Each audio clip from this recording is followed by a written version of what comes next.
नमस्कार, ताल ठोके एक्स्ट्रा स्ट्रॉन्ग देख रहे हैं आप। आपके साथ हूं मैं रोबिका लियाकत। क्या मुस्लिम महिलाओं को सबसे बड़े धोखे से आजादी मिलने का रास्ता अब साफ हो रहा है? सबसे बड़ी आजादी यानी ट्रिपल तलाक से आजादी। आज ये बहस इसलिए क्योंकि केंद्र सरकार ने सुप्रीम कोर्ट में एक एफिडेविट दाखिल किया है, ट्रिपल तलाक का विरोध किया है। केंद्र सरकार ने कहा है कि देश के हर नागरिक को संवैधानिक अधिकार बिना किसी धार्मिक भेदभाव के मिलना चाहिए। सबको बराबरी का हक मिलना जरूरी है और ट्रिपल तलाक, बहुविवाह और हलाला इस्लाम के अटूट हिस्से हैं।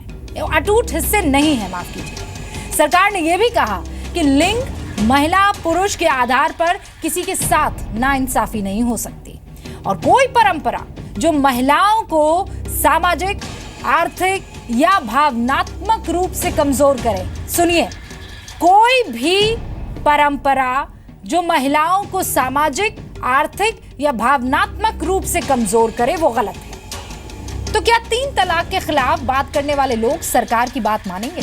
सरकार ने इस मसले में संविधान में मिली बराबरी का जिक्र किया है। अब सवाल यह भी कि 3 तलाक की पैरवी करने वालों के लिए देश का संविधान पहले है या फिर धर्म? बहस शुरू करें उससे पहले ये रिपोर्ट।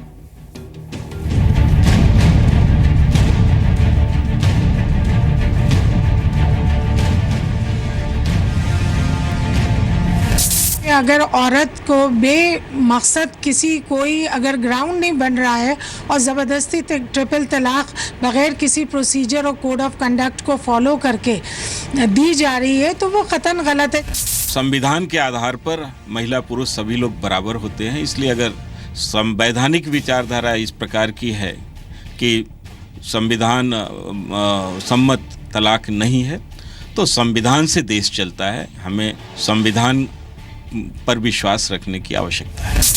खतरनाक बात क्या है कि सेंट्रल गवर्नमेंट महिलाओं के नाम को लेकर अपना यूनिफॉर्म कोड को थोपना चाह रही है, इसलिए उसका पूरा खतरा है कि इस्लामी शरीयत में, मुस्लिम पर्सनल लॉ में न सरकार की तरफ से न अदालतों की तरफ से कोई भी इंटरफेरेंस किया जाएगा, क्योंकि हमारे मुल्क के कॉन्स्टिट्यूशन ने हमें अपने पर्सनल लॉ पर अमल करने की पूरी फ्रीडम और आज़ादी दी है।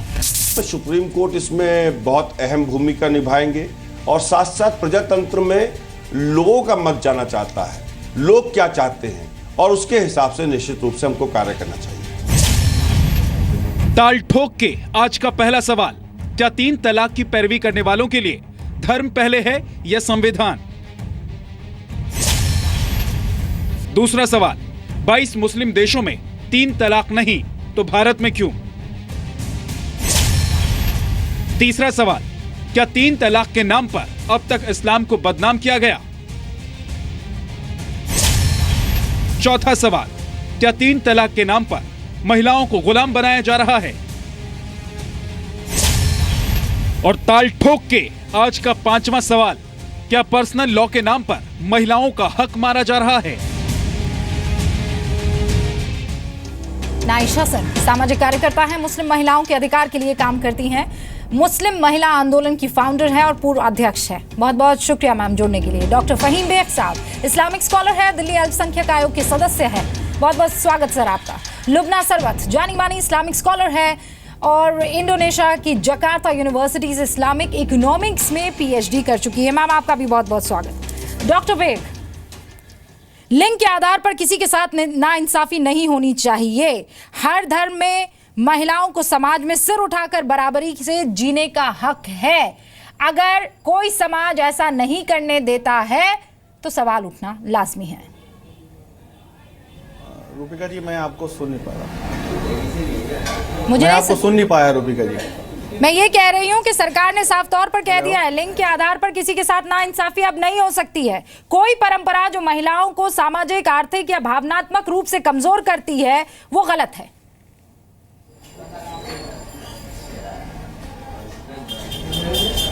रूपिका जी, मैं आपने जो बात कही, मैं इसका जवाब देने से पहले मुझे बहुत खुशी होती अगर हमारे देश की 2.5 साल की ये सरकार एक जो आज़ादी के बाद एक बहुत बड़ा फैसला धारा 341 का लटका पड़ा हुआ है जनाब जवाहरलाल नेहरू के ज़माने से, अगर उस पर पहले काम करती तो शायद लगता कि ईमानदारी से काम किया जा रहा है, जिसमें एक हिंदू दलित को सारे अधिकार मिले हैं और मुस्लिम दलित को धारा 341 लगाकर उसके सर, मुस्लिम महिलाओं पर बात कर लीजिए। पहले मुस्लिम महिलाओं पर बात कर लीजिए। नाम पर किसी भी तरह का आरक्षण मुस्लिम देना महिलाओं पर या बात ना कर देना लीजिए। वो नहीं है। तो अगर ये होता तो मुझे बहुत अच्छा लगता। जी जी जी, मैं आ रहा हूं, वहीं आ रहा हूं। और ये जिस तरह की घुसपैठ सरकार ने की है, बड़े अफसोस का मकाम है। जिस बात को कहकर या जिस तरह की पब्लिसिटी की जा रही है, और दूसरी तरफ आप कह रहे हैं प्रोग्रेसिव पंचायत, मुसलमानों के बदलाव के लिए, मुसलमानों के विकास के लिए आप पंचायत लगा रहे हैं। दूसरी तरफ आप उनके ऐसे मुद्दों को उठा रहे हैं जो धार्मिक मतभेदों के कारण, जिस पर चर्चा आप ये कह रहे हैं कि महिलाओं के हक में है, और बहुत ज्यादा हमारी महिलाओं ने उसको खुद एक्सेप्ट किया है। अच्छा, दो मुस्लिम महिलाएं सर मेरे साथ बैठी हुई है। एक सेकंड रुक जाइए। मैं आपको स्कॉलर है, पढ़ी लिखी महिलाएं हैं। फ़हीम बेग साहब, ये हक में है महिलाओं के या नहीं, वो खुद बता देंगे। रूबिका जी पहले सुन। सर मेरे पास वक्त की बहुत कमी है। नाइश, अरे आप सुन लीजिए ना। देश की 99% मुस्लिम महिलाएं हैं। आज तक इस मुद्दे को लेकर कभी भी इस तरह का रोष या इस तरह की समस्या उन्होंने नहीं बताई है, क्योंकि ये पूरे तौर पर कानून के भारतीय मुस्लिम महिला आंदोलन सर अभी सर्वे किया है, 92% महिलाओं ने कहा है कि हमें इससे आजादी चाहिए। मैं आती हूँ नाइश, मेरे ख्याल से आप मेरी आवाज नहीं सुन पा रही है। लुबना साहिबा। नहीं, बिल्कुल झूठ, बिल्कुल सरासर ये रिपोर्ट गलत है। बिल्कुल सरासर ये रिपोर्ट गलत है। और अगर सुन लीजिए आप एक सेकंड, लुबना साहिबा को सुन लीजिए। श्रोताओं को नमस्कार, अस्सलाम वालेकुम। के कोने में महिलाओं से इस बात को पूछिए, कैमरा के ऊपर आ रही है सर, ये मुस्लिम महिलाएं हैं। फ़हीम भाई हम कुछ बता दें। हेलो। हाँ अच्छा, हाँ तो आपकी श्रोताओं को सबको नमस्कार, अस्सलाम वालेकुम। तो हम यहाँ और इस्लाम में इसकी जगह है कि अगर आपको किसी नहीं भाई आप कह चुके, हम भी तो उस पर जिरा होनी चाहिए, उस पर बहस होनी चाहिए। मगर इस प्रकार से केंद्र सरकार ने जो ये घुसपैठ की है सुप्रीम कोर्ट में जाकर, अगर वो इतनी हितैषी इन महिलाओं की, खासतौर से मुस्लिम महिलाओं की, जो महिलाएं भूखी मर रही हैं, जो महिलाओं को इलाज नहीं मिल रहा है, जिन महिलाओं की इज्जत लूटी जा रही है, सरकार उस पर भी अगर कोई कानून लेकर हाँ सर, तो बहुत बढ़िया, बहुत बहुत बढ़िया। ये आपका हक है कि आप पे 3 तलाक बोल जाए। हाँ, ये आपका हक है कि 3 तलाक बोल के खत्म कर दे, उसका पूरा मुस्तकबिल काला कर दे, उसको परेशान करे, मौलवी के पास जा जाकर वो धक्के खाए। और आपको लग रहा है कि सरकार ने इंटरवीन कर दिया है, सरकार ने दखल कर दिया है। अब एक सेकंड रुक जाइएगा, मेरे पास वक्त नहीं है। लुबना साहिबा प्लीज अपनी बात कंटिन्यू कीजिए। ऐसा नहीं है फ़हीम भाई प्लीज। जब से महिलाएं बड़ी आजादी के साथ रहती सर सुन लीजिए एक सेकंड, वो रूरल इंडिया में जाकर देखिए, आपको पता लगेगा। लुबना साहिबा। हाँ तो यहाँ पर जो एफिडेविट मुस्लिम पर्सनल लॉ बोर्ड ने भी लेकर आप ये डेटा देखिए। एक्सक्यूज मी फ़हीम, न्याय संगत नहीं है ये। यहाँ भी आप यही काम कर रहे फ़हीम हैं। जी हम सब पैनल पे हैं, प्लीज हम सब पैनल पे हैं, सब बात करेंगे इस पे। यहाँ पर बहुत आपकी बात तो रख दी गई है सर, नहीं चलेगा ये। लुबना अच्छा जी, भड़काइए मत। हाँ तो हाँ थैंक यू लड़ा रही हैं, ये अच्छी बात नहीं है रूबिका जी। आप भड़काकर हमें लड़ा रही हैं। फ़हीम आप भड़किए मत, आप भड़किए मत भड़किए सर, मत भड़किए। ओके लुबना या ओके थैंक यू रूबिका और फ़हीम। नाउ अब देखिए अच्छा नहीं, हम ऐसे डिसीजन मेकिंग पावर नहीं है, ऐसे मुस्लिम पर्सनल लॉ बोर्ड ने सुप्रीम कोर्ट में कह दिया, लेकिन वो वैसे हम नहीं है, ठीक है, वो समझ लीजिए आप। Now coming down, supreme court में जो मुस्लिम पर्सनल लॉ बोर्ड ने एक एफिडेविट फाइल किया है और रेस्पोंडेंट के तौर पे गवर्नमेंट ऑफ इंडिया ने भी एक एफिडेविट फाइल किया है। मेरी पर्सनल ओपिनियन जो मैं आपके सामने, श्रोताओं के सामने रखना चाहती हूँ, वो एक ठोस बात, इसमें आप गौर करें कि Muslim personal law board before filing the affidavit उन्होंने कोई भी ऐसा जो कुरानी ढंग में जो लिखा हुआ है एक शूरा कंडक्ट करने का, यानी म्यूचुअल कंसल्टेशन कंडक्ट करने का, जब कॉन्फ्लिक्ट होता है तो वो लोग एक्सरसाइज नहीं किए। सारे भारत में वो कर सकते थे, पेश कर सकते थे, वो नहीं किए। Now coming down to the government of India's affidavit, government of India भी ऐसा कोई भी म्यूचुअल कंसल्टेशन नहीं किया, सिर्फ कैबिनेट मिनिस्ट्री को बुला लेके एक मीटिंग करके उन्होंने अपनी एफिडेविट फाइल कर दी। दूसरी इस्लामिक कंट्रीज की कोटेशन करने की कोई जरूरत नहीं है, अपनी कॉन्स्टिट्यूशन और मुसलमान की जो कुरान है वो काफी थी कोट करने के लिए कि ट्रिपल तलाक कुरान के अगेंस्ट है, कुरान में कहीं ट्रिपल तलाक की बात ही नहीं है। और ऐसी जो बगैर मेडिकल ग्राउंड्स के और ह्यूमैनिटेरियन कंसिडरेशंस के जो तलाक दी जाती है उसके खिलाफ कुरान ने साफ साफ बातों में कह दिए काफ़ी जगहों पर। और दूसरी बात है सेक्शन 25 की जो उलेमा शेल्टर लेते हैं कि सेक्शन 25 के तहत हमको ये नहीं मिल रहा है, सुप्रीम कोर्ट इज इंटरवीन एक बहुत बड़ी गलत शब्द किए हैं इन लोगों ने, उसमें अनकुरानिक भी है अनकॉन्स्टिट्यूशनल भी है, क्योंकि कहीं भी कुरान में ऐसा नहीं कहा गया है कि nobody can study the Quran and talk about it, कहीं नहीं किया गया। ये बहुत एंटी कुरान और एंटी इस्लाम बात चल रही है यहाँ पर। और दूसरी बात यह है कि जिस सेक्शन 25 को लाना चाह रही हूँ, सेक्शन 25 पर हम अक्सर बहस कर चुके हैं, लेकिन ये तमाम जो स्कॉलर्स आते हैं और खासकर शोविनिज्म यहाँ पर दिखाते हैं वो बार बार सेक्शन 25 का ही तो हवाला देते हैं, आर्टिकल 14 और 15 तो भूल ही जाते हैं फंडामेंटल राइट। नाइश आपको ला रही हूँ। नाइश, आपने तो बहुत काम किया, आप तो सामाजिक कार्यकर्ता हैं, जरा फहीम बेग साहब की आंखें तो खोल दीजिए। वो तमाम औरतें जिनको कुरान के माने नहीं पता है, जो सिर्फ और सिर्फ मौलवियों की बातों को सुनती हैं, उनका पति गुस्से में अगर तलाक कर देता है तो किस तरीके से उनके हकों का हनन होता है, बताइए तो सही फहीम बेग साहब को। देखिए, मैं फ़हीम बेग साहब की बात से बिल्कुल भी इत्तेफाक नहीं रखती हूँ। पहली बात ये है कि भारत सरकार ने जो कदम उठाया है मैं इसका दिल से स्वागत करती हूँ, क्योंकि आम जनता के पास सरकार के पास जाने के अलावा कोई विकल्प नहीं होता है।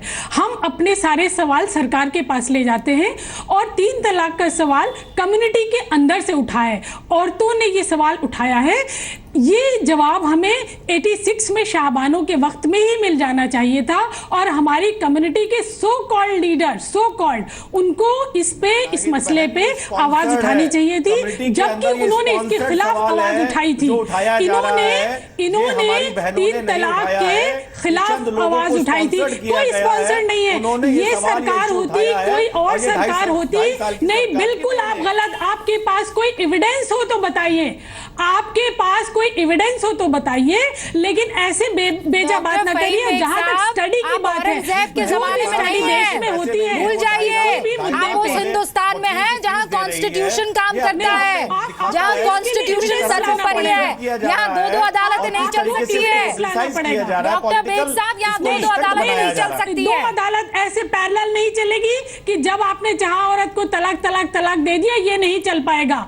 वो जमाना शाहबानों का चला गया। अब हिंदुस्तान की औरतें पढ़ लिख के तैयार हो गई हैं आप लोग को पूरा जवाब देने के लिए। तो आप स्पॉन्सर्ड मत कहिए, आपको इसका एविडेंस देना पड़ेगा बेजा बात का। और स्टडी जो है, कोई भी स्टडी देश में की जाती है, 3000, 4000, 5000 का सैंपल साइज लिया जाता है। और तो महिलाओं को कैसे जीना है वो आप नहीं बताएंगे ना। मुझे बताइए, आप बताएंगे डॉक्टर बेग कि मुस्लिम महिलाएं कैसे जिए? इसको चैलेंज करेंगे। मैं आपके पास बताऊंगा कि जिस तरह की कवायद चल रही है, बच्चे ने पॉटी कर दी और आदमी तलाक कह के चला गया, कैसे आप कह सकते हैं?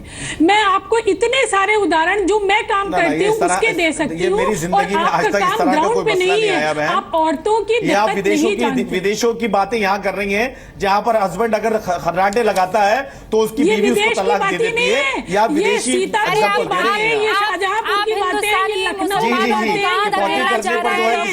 मुझे ये बताइए, पाकिस्तान में 1961 से ट्रिपल तलाक पर बैन है, वहां पाकिस्तान में 1961 से, बांग्लादेश में 1971 से, मिस्र में तो 1929 से ही ट्रिपल तलाक पर बैन है। आप कहां देखने की जरूरत क्या है? मोरक्को में देखिए भाई, अपने लिए अपनी कॉन्स्टिट्यूशन और अपनी कुरान काफी है। जो चीज पाकिस्तान करता है वो हिंदुस्तान नहीं करता।